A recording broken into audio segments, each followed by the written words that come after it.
اللهم صل على محمد امام موجود ہیں، اس وقت بھی وہ حاکم ہیں، اس وقت بھی وہ زمین کے وہی حاکم ہیں، دلوں کے وہی حاکم ہیں۔ زمین کے اندر جتنی بھی معصوم چیزیں ہیں ساری متی ہیں ان کی، یہ ہمارا عقیدہ ہے۔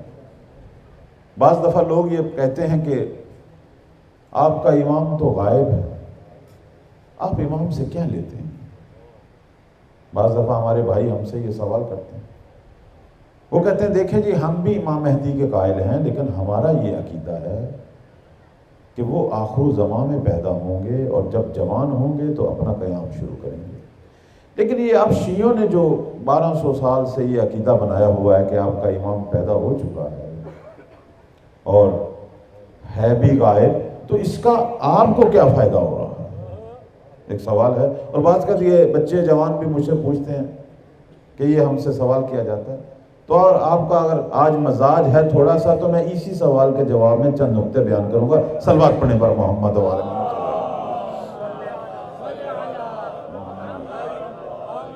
ان کو یہ نہیں پتا کہ ہم شیعوں کے نزدیک امام ہوتا کیا ہے۔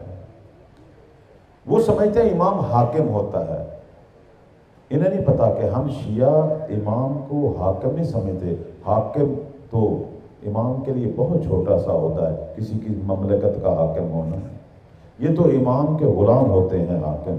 امام وہ ہوتا ہے جو زمین کی نبض جس کے وجود سے چل رہی ہوتی ہے۔ امام وہ ہے جو حجت خدا ہے کہ لولا الحجت لسقط الارض باہلہا، کہ اگر حجت نہ ہو زمین پر جو کچھ بھی ہے اسے زمین اپنے اندر نگل لے گی۔ اگر آج اس زمین پر نظام تخلیق چل رہا ہے، نظام رزق چل رہا ہے، ہواؤں کا نظام چل رہا ہے، شب و روز جاری ہے، وہ اس لیے کہ زہرا کا لال ایک حجت خدا زمین پر موجود ہے۔